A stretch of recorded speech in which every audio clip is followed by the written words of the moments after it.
Gli austriaci per presidente hanno scelto Alexander Van der Bellen, rappresentante dell'anima più cosmopolita della Repubblica Austriaca. Vladimir Putin intensifica le operazioni militari in Siria, un intervento che il Cremlino supporta anche con un'azione di propaganda culturale. Tra le polemiche, la Bulgaria sta affrontando il problema dell'immigrazione dei profughi dalla Turchia con metodi non sempre ortodossi. Non trova soluzioni in Albania al problema delle restituzioni dei beni nazionalizzati al tempo del comunismo. Vita notturna, film del regista sloveno Damian Kozolé, presenta in modo impietoso la ferocia dei social network.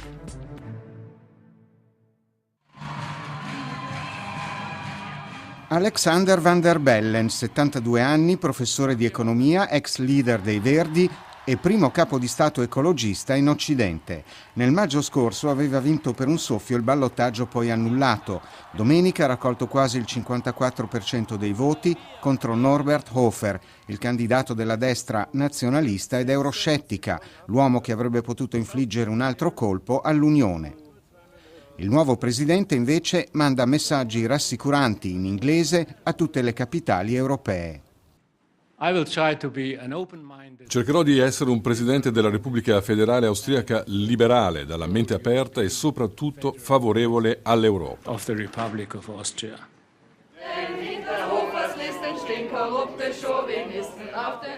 Migliaia di attivisti si sono mobilitati nelle ultime settimane a sostegno di Van der Bellen.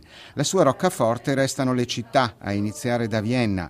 Meno ostile che nel maggio scorso le è stata l'Austria rurale, quella dei paesi e delle valli. Hofer ha puntato tutto su toni aggressivi, dando più volte del mentitore all'avversario, tattica che non ha pagato, dice un osservatore delle vicende austriache. C'è stato l'ultimo duello particolarmente duro, duello televisivo, che forse ha richiamato un numero maggiore di elettori. Poi Van der Bellen, secondo l'analisi, è stato salvato dalle donne perché il 62% dei suoi elettori erano donne. Sono note le simpatie di Hofer per le Burschenschaften, le tradizionali associazioni di studenti nazionalisti, ma perse le elezioni i toni sono diventati altri. Chiedo ai miei sostenitori di riconoscere che in democrazia gli elettori hanno sempre ragione, sempre. Alla fine dobbiamo stare tutti dalla stessa parte. Ai piedi del Duomo di Santo Stefano si tira un sospiro di sollievo, ma non basta questa vittoria per sanare la spaccatura che attraversa l'Austria. È un paese profondamente diviso politicamente e ideologicamente, su questo non c'è dubbio, e questo di nuovo salterà fuori in modo molto netto alle prossime elezioni politiche, perché non bisogna mai dimenticare che l'Austria è forse l'unico paese europeo dove due partiti tradizionali governano ininterrottamente dalla guerra fino ad oggi. Il cancelliere Christian Kern e il suo vice Mitterlehner, che hanno giurato 6 mesi fa, potrebbero essere gli ultimi interpreti di questa alleanza tra socialdemocratici e popolari. Un capo dello Stato liberal nazionale avrebbe reso la vita difficile al governo. Il nuovo capo di Stato preferisce un ruolo più istituzionale. La legislatura scadrà nell'autunno 2018. Io sarei contento se il governo e il Parlamento si attenessero a quella scadenza, ma aspetta in ogni caso il Parlamento la decisione di indire a maggioranza nuove elezioni. Da leader verde Van der Bellen aveva un piglio ribelle. Oggi è a lui che si affida l'Austria istituzionale. Ironia della sorte per chi un tempo lo snobbava e per lo stesso nuovo presidente. Uno come Van der Bellen, che è sempre stato per il cambiamento verde, spesso all'opposizione, adesso si è trovato come il candidato dell'establishment, dell'elite, dell'intelligenza, degli industriali. È lui che ha combattuto da sempre per cambiare le cose, adesso difende lo status quo, il mantenimento dell'Unione Europea e così via. La cerimonia ufficiale di insediamento alla Hofburg il 26 gennaio prossimo.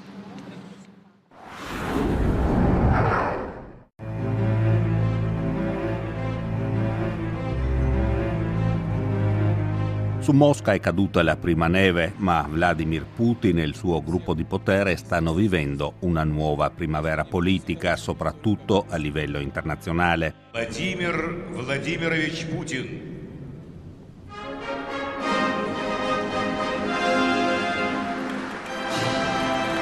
Putin, parlando al Cremlino, ai parlamentari, al governo e ai rappresentanti delle forze armate, ha sottolineato i successi ottenuti dall'aviazione e dalla marina russa in Siria.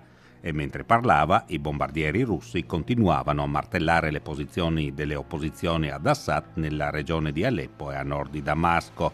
I comandi russi vogliono chiudere la pratica siriana prima dell'insediamento ufficiale di Trump alla Casa Bianca. Il sostegno aereo russo ad Aleppo ha di fatto permesso all'esercito di Assad di sbaragliare le formazioni dei ribelli. Supportare Bashar Assad e le forze siriane per concludere in breve tempo la campagna di Aleppo, una battaglia decisiva per le sorti soprattutto di quella ribellione, in particolare guidata dai movimenti jihadisti, i fratelli musulmani, gli ex di Al-Qaeda e i salafiti, che sono i principali avversari di Bashar Assad. Una volta conclusa questa campagna in maniera vittoriosa, poi resterà la grande battaglia nell'est della Siria contro lo Stato islamico, una battaglia che sia Putin che Bashar Assad sperano di poter condurre al fianco degli occidentali, della coalizione che combatte l'ISIS in maniera veramente molto blanda da oltre 2 anni. L'efficacia militare dell'intervento in Siria ha aumentato notevolmente l'autostima e l'orgoglio dei russi. Cresce il nazionalismo, la base su cui poggia l'apparato politico riformato da Putin dopo i disastri dell'epoca di Yeltsin. Lo Stato investe molto nei media, nella cultura popolare, per cementare tra i russi una percezione positiva della propria nazione, un'operazione culturale o di propaganda per cui sono state create delle strutture di produzione. Una di queste è lo studio Patriot, che ha preparato dei fumetti animati ispirati alla storia di Andrei Timoshenkov, un fuciliere di marina caduto a Homs mentre difendeva un convoglio umanitario da un attacco suicida. Com'è nato tutto questo? Abbiamo visto un video in cui un'autobomba degli estremisti islamici correva verso un luogo dove venivano distribuiti viveri ai civili. C'è stata un'esplosione.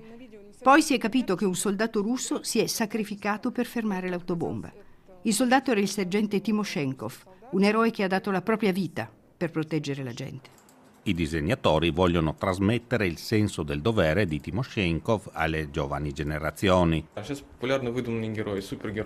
Quello che oggi va di moda sono i supereroi immaginari dei blockbuster occidentali. Noi invece insegniamo e mostriamo ai giovani degli esempi concreti, dei modelli veri di comportamento per le giovani persone che crescono. Ai ragazzi offriamo l'opportunità di vedere come si comportano i veri eroi. Lo studio Patriot sta realizzando una serie di 10 episodi per il web, la base su cui sarà poi creato un film d'animazione più lungo e importante. Un progetto ambizioso che coppia modelli già collaudati dall'industria cinematografica ed editoriale statunitense, così come il pubblico degli Stati Uniti non vedeva i civili bombardati in Iraq o Afghanistan, allo stesso modo quello russo non vedrà gli abitanti di Aleppo straziati dalle bombe.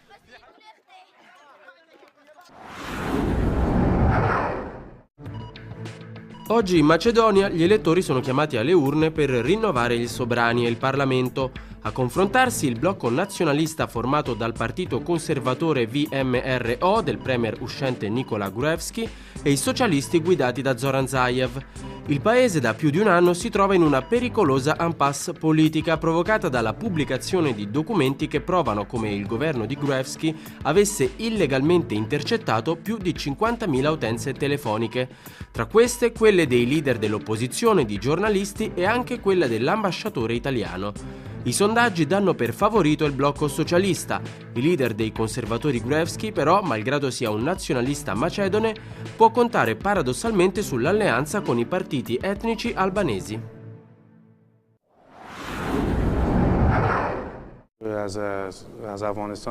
I trafficanti hanno preso tutti i soldi, ci hanno chiuso in una stanza e abbandonati. La polizia è intervenuta, ha capito la situazione e ci ha portato qui. Così abbiamo presentato le domande per l'accoglienza. Anche questa storia è una storia replicabile, sempre uguale, raccontata da troppi. La chiamano rotta balcanica, è la strada che migliaia di esseri umani stanno percorrendo per arrivare in Europa da Siria, Afghanistan, Pakistan, Bangladesh. Ne sono arrivati quasi 200.000 nel 2015, saliti su fino all'Austria, la Germania, attraverso la Bulgaria, alla porta d'ingresso con la Turchia. Sono circa 14.000 da gennaio a settembre le richieste di protezione in Bulgaria. La quota più importante è quella degli afghani con 6.000, poi gli iracheni che sono 4.000, i siriani sono 1.700, i pakistani 1.300. Infine ci sono gli iraniani che sono 500. Questi sono i popoli maggiormente rappresentati. Qui nel campo ci sono 501 persone, in maggioranza uomini afghani, sono 235. Il flusso, racconta il responsabile della migrazione a Sofia, non si ferma e non si ferma la disperazione di chi fugge da guerre, miserie, ingiustizie. Da ottobre a guardare i confini c'è una nuova forza voluta dall'Europa, si chiama Europe Border and Coast Guard Agency. Il Parlamento europeo l'ha varata in luglio. Ha poteri allargati rispetto a Frontex, di cui eredita strutture e organizzazione. La Bulgaria la sta sperimentando. Sofia ha chiesto più volte aiuto all'Unione, che ha stanziato altri 160 milioni di euro per dare una mano. Con la Turchia poi il governo bulgaro sta cercando un accordo proponendo pattuglie miste. Il Ministero degli Interni bulgaro fine settembre ha detto che la capacità dei campi di raccolta di migranti e rifugiati, quasi tutte scuole ristrutturate, era arrivata nuovamente al massimo delle proprie possibilità, con circa 5.200 presenze. Servono interventi, intanto il flusso prosegue, guidato dagli uomini ombra, dai mercanti di esseri umani. Abbiamo chiesto aiuto ai trafficanti, li abbiamo incontrati in un quartiere di Istanbul, abbiamo fatto un contratto familiare, ci hanno chiesto 4.500 euro a testa per essere trasportati in Austria. Del passaggio del confine non abbiamo capito molto. Abbiamo camminato in mezzo a un bosco, poi ci hanno messo nelle mani di altre persone di notte. Di fatto la sosta in Bulgaria per quasi tutto loro è forzata, non voluta e temporanea. La speranza è di andarsene in fretta, l'85% degli arrivati se ne va appena può e se ne va legalmente con in mano un passaporto concesso e lo status di rifugiato. Di fatto la permanenza è fra i 3 e i 6 mesi, è il tempo necessario per arrivare alla definizione della domanda di protezione umanitaria o dello status di rifugiato. I tempi vengono rispettati in modo abbastanza preciso, puntuale. Dopo questa fase ci sono altri 14 giorni in cui chi ha ricevuto lo status ha a disposizione un po' di tempo per trovarsi lavoro, casa, se decide di fermarsi in Bulgaria. Contemporaneamente si finalizzano le procedure per il passaporto. Ufficialmente le istituzioni bulgare fanno ciò che possono per convincere chi arriva a fermarsi, ma la realtà è diversa, gli stranieri non sono amati. Destra ultranazionalista, pezzi di chiesa ortodossa e associazioni varie sono schierate per il no alla frontiera e lavori per costruire il muro di separazione con la Turchia. Stanno proseguendo un modo concreto, solido, per far capire a chi arriva che non è gradito.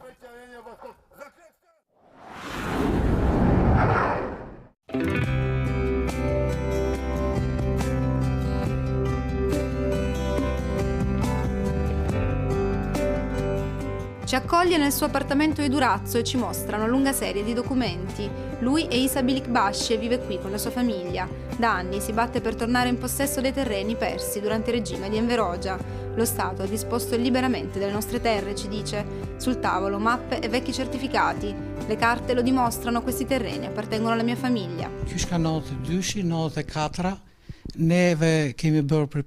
Dal 92 abbiamo raccolto la documentazione per riavere le proprietà che abbiamo ereditato. Abbiamo presentato diverse denunce e nel 2007 abbiamo vinto con una sentenza del Tribunale di Durazzo e dell'agenzia istituita sulla questione delle terre.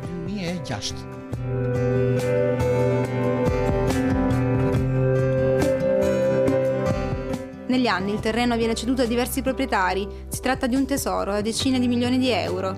Quasi 10 ettari di fronte al mare, un tempo residenza estiva della nobiltà, oggi sede di una struttura alberghiera. I nuovi proprietari chiedono prestiti alle banche e le terre vengono ipotecate. Il nostro terreno è stato utilizzato abusivamente da persone che l'hanno poi ipotecato. Così ci ritroviamo con la nostra proprietà occupata da altri. Chiediamo giustizia.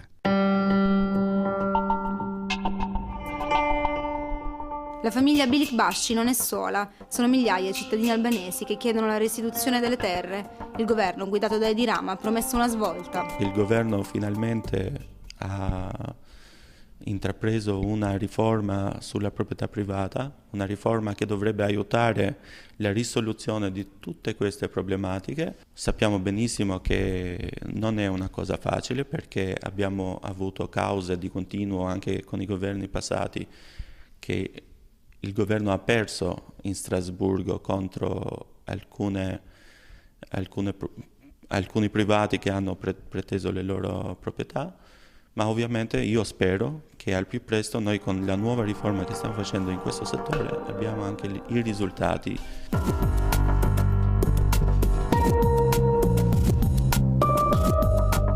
Finora non è cambiato nulla, dice Isa. In ballo ci sono troppi interessi. Per noi non è solo una questione economica. Quel terreno è la nostra eredità, fa parte della storia familiare, chiarisce, ricordando il nonno paterno, alto ufficiale dell'esercito, e quello materno, nobile, di Durazzo. Due cose sono preziose in questa vita: la vita stessa e la proprietà. Continueremo a chiedere quello che ci spetta. Non ci fermeremo finché non avremo indietro il nostro terreno.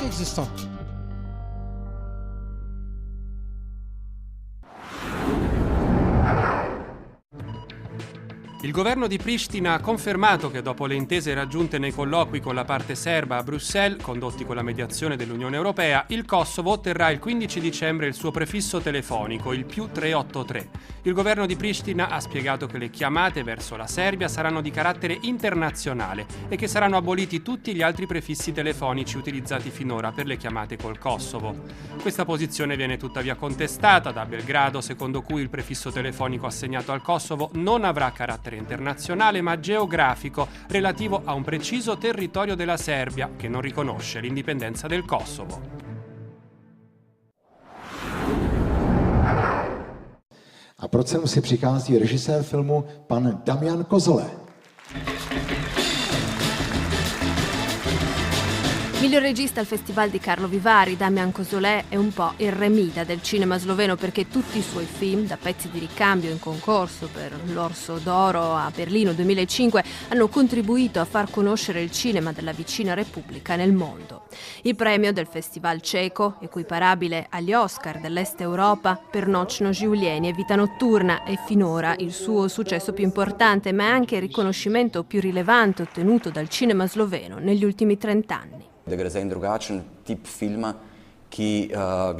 Si tratta di un film che non cerca la complicità del pubblico, anzi sprona lo spettatore a riflettere su ciò che sta guardando, gli pone delle domande senza offrire alcuna risposta, e il fatto che la giuria del Festival di Carlo Vivari abbia apprezzato questo tipo di cinema mi ha fatto particolarmente piacere. Thriller notturno, d'atmosfera, protagonista Pia, una donna costretta ad affrontare le paure più profonde dopo una grave aggressione subita dal marito, ispirato a una storia vera. Di più, da un fatto di cronaca che nel 2010 sconvolse l'opinione pubblica slovena quando il corpo di un noto dentista venne ritrovato a Lubiana, nudo, nella neve, sbranato da 3 cani pitbull. Gospod, kaj je bilo? Le circostanze non sono mai state chiarite. Sul web però il buon nome della vittima fu sbranato. Ne raziskuje, kaj se v resnici zgodilo, ker ta afera sploh ni bila nikoli pojasnjena. La mia non è un'inchiesta e non vuole spiegare cosa fosse successo quella notte a Lubiana. Nel film ho voluto soffermarmi sul dopo, sulle reazioni della gente, della società, in questo caso slovena, ma in fondo anche europea, che si ritrova di fronte a un caso mediatico. C'è la speculazione di un certo tipo di media, ma anche la morbosità di chi si appassiona a quel tipo di informazioni. La protagonista del film capisce che la sua vita da quel momento in poi non sarà mai più la stessa, perché oggi è praticamente impossibile nascondere qualsiasi cosa e ci vuole un attimo per distruggere la reputazione di qualcuno. ki se spremeni v neko metaforo. Milan, avvocato di successo, giace in un lago di sangue sul marciapiede di una delle strade principali di Lubiana. I medici si danno da fare per salvargli la vita, mentre la moglie, sotto shock, è pronta a tutto pur di salvaguardare il buon nome della famiglia. Accanto alla storia corre parallela la riflessione sul potere dei media, perché le parole della gente, ne è convinta Pia, sono più pericolose dei morsi dei cani. Da tudi ta doktor na koncu, ko ji reče: Quando il medico dice alla donna che non deve preoccuparsi di ciò che dirà la gente, perché la cosa importante è che Milan resti vivo, lei non è molto d'accordo. Pia vive ormai nel mondo nuovo e sa che l'apparenza è più importante della realtà e che le notizie di un certo tipo, anche se non confermate, ti possono portare alla distruzione. 48 anni, Damian Cosolè da sempre affronta argomenti difficili, anche scomodi, raccontando le parti più buie della società slovena e universale. Sono convinto che noi registi abbiamo anche una responsabilità sociale, quella di dover raccontare il mondo nel quale viviamo. Non è pensabile che tra 30 anni in Slovenia qualcuno rivedrà i film di questi anni e non avrà la possibilità di riconoscere il momento storico e la realtà che oggi ci circonda. Vita Notturna verrà presentato a gennaio in anteprima nazionale al Trieste Film Festival.